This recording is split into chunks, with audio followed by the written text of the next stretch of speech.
Hey y'all! Alright, we're gonna wait another minute for some of our friends to get here and for our special guest. Once again, I'd like to apologize for the technical difficulties we had last time. I do believe they've been resolved and we are all set to go. Alright, so y'all know the drill. Before I get started today, I am going to give us a little bit of background information about what our topic is today. Alright, so hey y'all, my name is Kelsey Niette and welcome to the third episode of Conversations with Kelsey for Our Common Good. We here at For Our Common Good are committed to boosting the voices of small local nonprofits.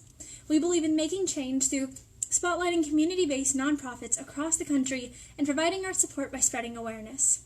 Advocacy for a wide range of issues is important now more than ever, and For Our Common Good is ready to do our part. Today, our focus is on at-risk youth. Today, For Our Common Good has the privilege of sitting down with Sean Suib, Executive Director of New Avenues for Youth. New Avenues for Youth began operation in 1997 and has been serving at-risk youth in Portland ever since. New Avenues for Youth focuses on at-risk youth and offers several programs to assist in their mission. We'll talk about how this amazing nonprofit is doing the most to help the most, and now I am going to invite our special guest onto this live. All right.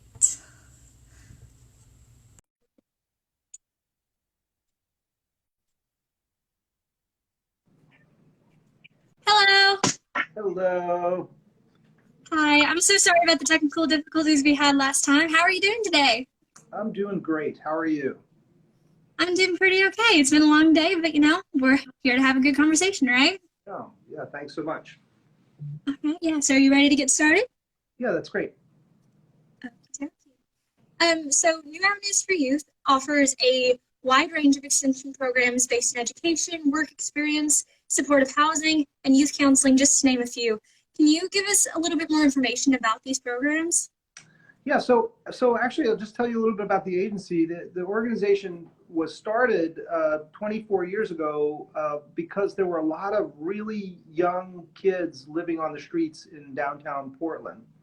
And for the first sort of half of the organization's life, we were really focused on that intervention around homelessness.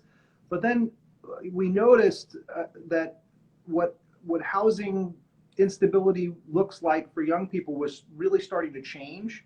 And so this kind of question came to the organization around how do we get upstream and figure out how young people, what are the experiences that young people are having that lead to them falling into housing instability or homelessness. And so over the last, I'd say, 10 to 15 years, the organization has really broadened and now we're focused on different sort of intersecting populations of at-risk youth, with the connecting tissue being that often without the right supports, they may find themselves homeless. So for example, youth aging out of foster care, there's a huge connection between lived experience in foster care and future homelessness, or youth who identify as LGBTQ, youth who've experienced sexual exploitation or sex trafficking, and then lots of iterations of that kind of fracture or disconnection with family, homes, and systems. And so we serve those populations of youth in a whole variety of ways, like you mentioned: job training, mental health, recovery supports, housing, shelter, all kinds of lots of services that intersect. That sounds amazing. There are just so many different outlets that you try to find to help as many people as possible. And I know that actually is something we touched on last time, is how much y'all want to go out there and just do whatever you can, however you can, wherever you can, which is so important. So I do have to ask if there's anything that you want to add on in the future, any programs you want to expand, anything you're looking at making, I guess I would say it would make it more impactful. Is there anything like that y'all are looking for right now? Yeah, so it's an interesting question, and it's one of those things that, and we maybe just started brushing up against this when we were talking last, and it's you think a lot about that idea of like nothing about us without us, and like listening to youth voice, we walk alongside young people, and so the answer is kind of complex in that I think what we want to continue to do as an organization is become better listeners and partners, and have help partner with young people to identify what those things are that are the missing pieces that to have that deeper impact. There are some pieces though that I can talk about. For example, you know, the kinds of things that are happening a lot in urban centers like Portland is that poverty and need is being pushed further and further out. And so nowadays, like housing instability used to be really urban centered in a city, but now it's like a regional issue. And so for us, what that means for our organization is figuring out how to kind of become more flexible in how we deliver services and expand our footprint into places, more rural parts of Multnomah County in Portland or Clackamas County right next door, because the truth is housing instability doesn't know a county line, and it really, you know, so I would say concretely, getting out to where needs are and developing more, you know, it's this the innovation by listening to what young people are saying that they need or want, that is really what I hope to be the future development for the organization. Mhm. Absolutely. Being able to just make yourself the most helpful thing wherever you're able to do that, and being able to go out and help people, that's really essential to what y'all are doing in these programs. And so in the same vein as social impact, social change, and trying to just help however you can, how do you feel that nonprofits like New Avenues for Youth are able to impact any type of social change that you're seeing in the Portland, Oregon area? Wow, it's such a great question. And, you know, I think part of how we impact social change is that often, and I'll focus on, there's a lot of different types of social change, obviously, but I'll focus on social problems.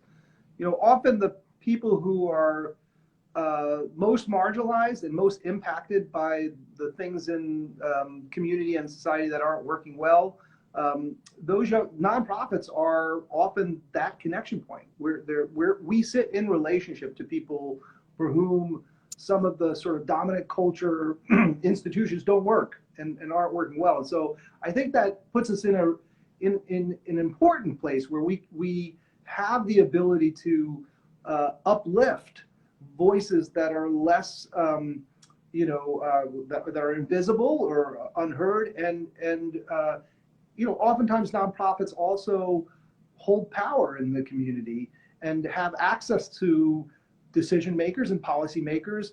That combination of sitting in relationship with people who are most impacted and having access, it's a great axis for influence.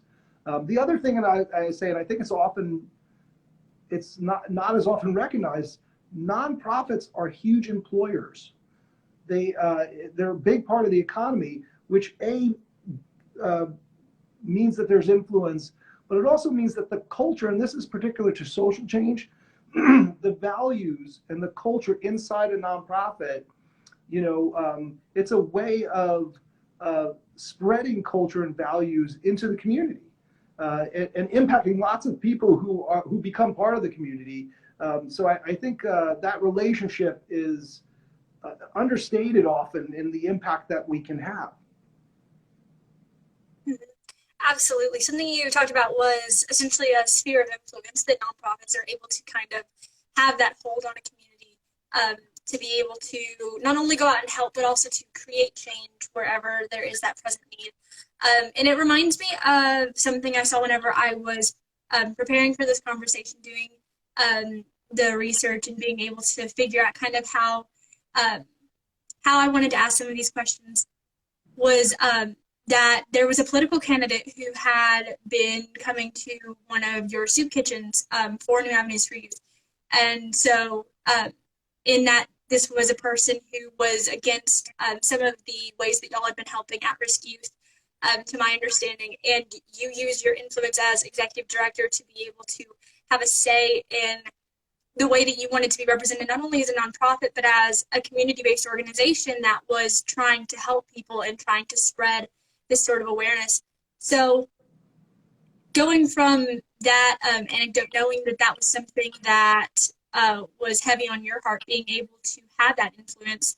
How do you feel that in the future you'd like to continue to try to create this sphere of influence for New Avenues for Youth? Yeah, so I think it's a complex question. I think it's really important for nonprofits to go through the process of being clear about what their values are, and then despite the consequences, and there are consequences to funding, which makes your mission possible. That decision that you were talking about it made some people happy and it made some people really unhappy. And I think nonprofit has to lean in. There has to have the courage to lean into the values that you're committed to. And as an organization, I think to your question, I think we, I think it's how to move forward into the future. Doing that is really being authentic, being committed, and frankly, and this is another piece, and I don't know if I'm not sure if this is exactly the question you're asking, but I do think having the support from a board of directors that is aligned with the values of the organization is also really important. I've seen, and I'll say, not just I've seen, in the history of this organization, New Avenues, there was a time where the staff, who tend to be folks who are really close and really identify with the work that we're doing and hold one set of values, and then the board of directors, who are good people and believe in the work but maybe don't hold the same set of values. And then when those kind of conflicts come up, where an organization has to step into a brave position, it can cause a lot of harm. And so I think for our organization, it means really trying to continue to get commitments from the newest employee that comes in the door to the newest board member that joins the board, that this is what we're about, this is what we stand for, and that we're going to live that in practice. And so again, I'm not sure I answered the question that you asked, but I think that's how we're trying to live it here. And I don't want to suggest in any way, shape, or form we're the bravest or we take the strongest stances. I think every day it's really complicated to be in the world right now. And so, but we're really passionate and committed to the work we're doing and to the youth we serve. And I think as a sort of beacon and making sure there's alignment has helped us make some of those tough decisions. Mm-hmm. Absolutely. Don't be worried. You absolutely hit that right on the money. It is so important to have that authenticity and bravery. And those were two things that really, from what you just said, kind of caught my attention because, as someone who also works with a nonprofit, being able to be brave, to step out and to have those strong opinions is what truly leads the way for advocacy and awareness. So no matter even if you're just making an Instagram post or if you're going out on the streets and holding up signs and demanding that the system find those ways to make it easier for the people who are struggling the most, then, as long as you do something, that's kind of the bigger point, right? Making sure that you are being authentic and holding those values and going out and actually trying to create some change. And that's exactly what your organization is doing. And Kelsey, I'll share this too. There are a lot of different kinds of nonprofits, and some nonprofits are really like activist advocacy nonprofits. New Avenues is more of a direct service practice. Our advocacy is often through direct service and practice. And so I can give you like an example of that is foster care transition. So, if you're still if you are still in foster care when you turn 18, there's different numbers, different studies show that you have a very high chance of experiencing homelessness as a young adult.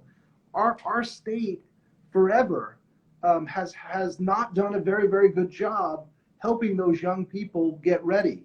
And as an organization, as we started to listen to young people about what they needed, we started to apply that pressure that we're going to start to practice the way that young people are telling us that they need. And it took years and years and years. And now we're about 7 years later, and the state is finally funding and resourcing services in a way that's more developmentally aligned with what young people we're identifying as what they need to be ready. We're far from, there as far as being able to being really good at helping change that trajectory for young people. But I share that just as an example because there are different advocacy models. There's the, I'm going to be in the legislator's office every day with the sign, and we're going to mobilize young people to be there and help elevate their voice. We do that sometimes, but more often than not, it's about listening and trying to live into what it is people need, and then going to the systems that are designed and supposed to support that work and demanding that they support it in the way that it needs to live in the world. Absolutely. It's so important to recognize that while going out and, truly making those statements is so important, it's also important to be able to have that quiet work, that, you're going out and you're handing out baskets, you're going and you're handing out food and water and things like that, necessities, essentials, you're helping people find homes and jobs. That work is so important. And that's exactly what y'all are doing. Y'all are doing both, and y'all are doing everything that y'all can to do your part. And I think that's why organizations specifically like yours is so admirable, because you're not drawing lines. You're not trying to mark away from what you're doing. You are going out, you are helping everyone in every way that you can, especially the youth of Portland. So another question that I had was, the problems that are being addressed by organizations like New Avenues for Youth are targeting issues that myself, my generation, and every generation after that will be inheriting. So why do you feel that it's important to get young people involved? That was something that you talked about, being able to hear those voices. Why is that important to you? Well, the older adults that have been at these complex problems for a long time don't seem to be doing such a good job. And I say that half joking, but half not joking. I go back to nothing about us without us. I think adultism and this idea that, adults have all the information they need, you just need to do what it is that we say, it really isn't effectively solving these complex problems. And, young people are sort of at its foundation, there is a belief that we have that young people are brilliant and that they have a lot to offer, and a lot of creativity and flexibility and perspective on the kinds of things that could impact some of these social problems. So the most simplistic answer is that I don't think we can solve these problems unless we have young people involved in many different ways. And again, I'm not going to profess that we're the best at that. I just think we need, one of the ways that we're learning and leading is trying to do more and more centering of that. I think it's really interesting that you're taking this approach of you want to ensure that what you're doing, the youth who you're also serving, can be a part of the process of going out and making change. From some of the organizations that we've been talking to, we've been doing these conversations with, some of them don't necessarily have as much of a straightforward answer, especially when they're working to serve youth. They're finding it hard to either incorporate youth outside of social media and just handling the new age things. But to say that you're genuinely committed to having youth assist, build, create things within your organization is so important, to be able to pass that down in the future and be able to create something better moving forward. So I do have to ask, how do you feel that your organization, New Avenues for Youth, is taking steps to get this generation involved? Yeah, it's a great question, and I'm actually going to say, New Avenues, one of the things that happened for our organization that really helped us get better at centering this was, a few years ago, 6 or 7 years ago, there was an amazing LGBTQ specific organization that became part of New Avenues called SMIRC, and I mentioned this because deep in the culture of that little organization that joined our bigger organization was this integrated sense of equity and this integrated sense of centering youth voice and perspective in what they do. and really saw youth as co-partners in, there's a steering committee and co-partners in what activities get facilitated, and what hours get operated, and actually what really what these services look like. And we've tried to learn from that and do more of that. I think places where what we're doing really in our sexual exploitation and trafficking work, they're doing really important work around creating survivor voice and survivor-centered steering of programming in ways that are really important. But also to answer your question more broadly, I think there's another dimension to accessing youth brilliance, which is the dimension of peer supports and peer mentoring. And we have specialized positions where peers and near peers are that first point of relationship building and connecting. And frankly, it's kind of the growth. One of the growth edges for the organization is I would like to see us really expand and develop more and more of that kind of service, because who is going to be able to relate and connect more to a young person's experience than youth themselves, and who's in a better position to walk alongside and collaborate than someone that is close to that experience. So besides that, I think there's lots of ways for young people to get involved and volunteer in organizations and take leadership positions. One of the real important ones around the issue of homelessness is around ambassadoring the social problem, demystifying for the community, like some of those old beliefs that young people who are experiencing homelessness are just out there having fun, and that it really it's a lifestyle choice, that it's and having young people come in and get educated. And we've had a number of high school groups, for example, come in, get educated, and then go out into the community and play that role of educating their parents and their community about what really is happening and why our community is experiencing homelessness the way they are. So I think there's a lot of different strategies. To the earlier conversation, whenever an organization can empower and help young people lift their voice by talking to legislators, being part of community advisory boards, et cetera, we really take out the middle person, which is like, let influences hear directly from young people about what their needs and experiences are. So I think we just continue to try to do those things when we can. We have, one of the things New Avenues has that I think is kind of cool.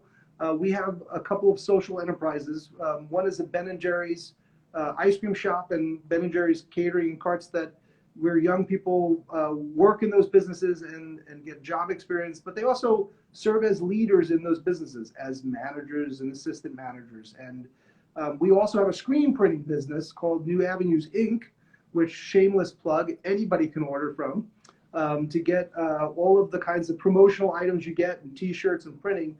And again, young people are doing, they're taking on all of those leadership roles and responsibilities, which is great developmental practice as young people transition to adulthood, but it's also a huge asset back to the organization. So there's the learning, and then there's the value back, which are really fun ways to, I think, maximize the impact that young people can have around some of these social problems. Oh yeah, absolutely. Especially, there was something I did want to bring the conversation back to, something that you brought up a moment ago, which is education. And I think that that truly is the center point of everything about advocacy. It's education, right? That's the thing that creates more basis for advocacy, is being able to teach people about the issues going on in the world, people being able to help others understand. To bring it back, especially to the conversation of how youth can get involved, I think that in a certain way, youth have kind of become almost translators of social problems to older generations, being able to explain that, I'm dealing with this, or my friends are dealing with this, and this is what I know about it, this is what I've learned about it from people who are experiencing it right now. And so to be able to spread that, to be able to make that be the point of involvement for youth, and not only for that to be the only point of involvement, to be able to get them involved in things like the things you just mentioned, the Ben and Jerry's initiative, being able to help through printing presses and being able to just build this foundation for being able to spread the message, spread a message about where people are in need the most and how they can be helped in the most productive and effective way. Something that New Avenues for Youth has been doing for so long, for these last 24 years, is being able to make that an effective point, an effective selling point. And so going further with that, where would you recommend starting for the generation of today? Where would you recommend that youth go to actually get their start, whether they're in Portland or not? Yeah, so it's a great question. I mean, I guess I would say just to answer that, or to get towards answering that, one thing that I find always is helpful here is that I would rather somebody volunteer 1 hour a month for 2 years than volunteer 3 hours a week for 2 weeks, 3 weeks, 4 weeks a month, and then be gone. Right. So I think part of that is what I'm saying is find something you care about and you're passionate about and commit to it. And there's so many different ways to commit to it. Right. So part of it is like reaching out to nonprofits and just say, hey, can I do a tour? I just want to learn more about what you're doing. Hey, I'm a high school student, or would you come in and talk to my class? Worked with a great group of students that were so passionate and active and have done so many drives, but it really just started with, I just want to understand this issue and become educated and then empowered to go out and do things in the world. Volunteering is a great way to get connected. Now, oftentimes youth volunteering for youth programming is tricky. So it sometimes is not as direct service hands-on. So it might mean helping run drives and get resources that programs need versus, and a lot of that often is around just confidentiality, wanting to respect the privacy of young people who have difficult situations and they're engaged in services and might not want, peers who are in the same community of them to have, to peer into their lives that way. So, figuring out some of those things. But, I think, nonprofits are a great way, and most nonprofits are super excited when anybody, but especially young people, reach out and say, I'm passionate about this. Can you find a way to connect with me? Volunteer coordinators at nonprofits tend to be they sit in that magical place where they often have lots of great ideas. And it's like, well, we don't need help with this right now, but here's a bunch of ways that you might be able to plug into this issue. Here's a calendar of things that are happening in the community around this issue. Here's the providers in the community that are doing this work. And, it's a great place to get that kind of initial map of how to proceed. Mm-hmm. Absolutely. Being able to just be consistent with volunteering, with wanting to help. I know that with people who I'm connected with, at school in my community, being able to be consistent is helpful for those people who actually need help, who are struggling. So being able to continue with that. And in this conversation, the 3 points that I really think that we've touched on the most are consistency, authenticity, and bravery. And I think that keeping those things in mind, those are the most important aspects of being able to go and do the work that you do. And so once again, I'd like to thank you for having this conversation with us. But I would like to ask if there's anything else that you have to add, and final thoughts that you have.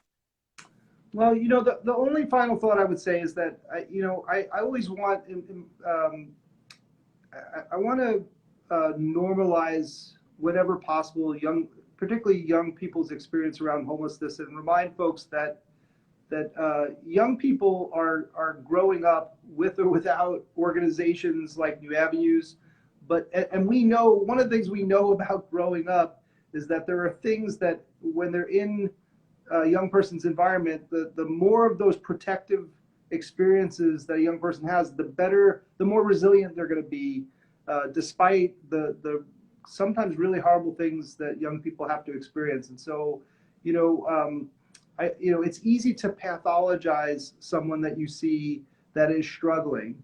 A different way to look at it is, the more that as a community we can put those protective factors into young people's lives, despite the fact that they may not be there for a variety of reasons naturally, the more likely that young person is going to be resilient, and their trajectory is going to be positive. And we see that over and over and over again. And so, just challenge your thinking about why and how young people are behaving the way they are. And when given the right opportunities and supports, all people choose to thrive. And that's really, really what it comes down to. So that's my soapbox plug. And thank you. Yeah, thank you so much for sitting down with us. This has been an amazing conversation, and I could not agree with you more. And don't feel bad about soapbox moments. We all need them, and that was a pretty good one, so thank you so much. All right, I'm not sure how to kind of carry on from this, but thank you so much once again for sitting down with us, and have an awesome day. Thank you.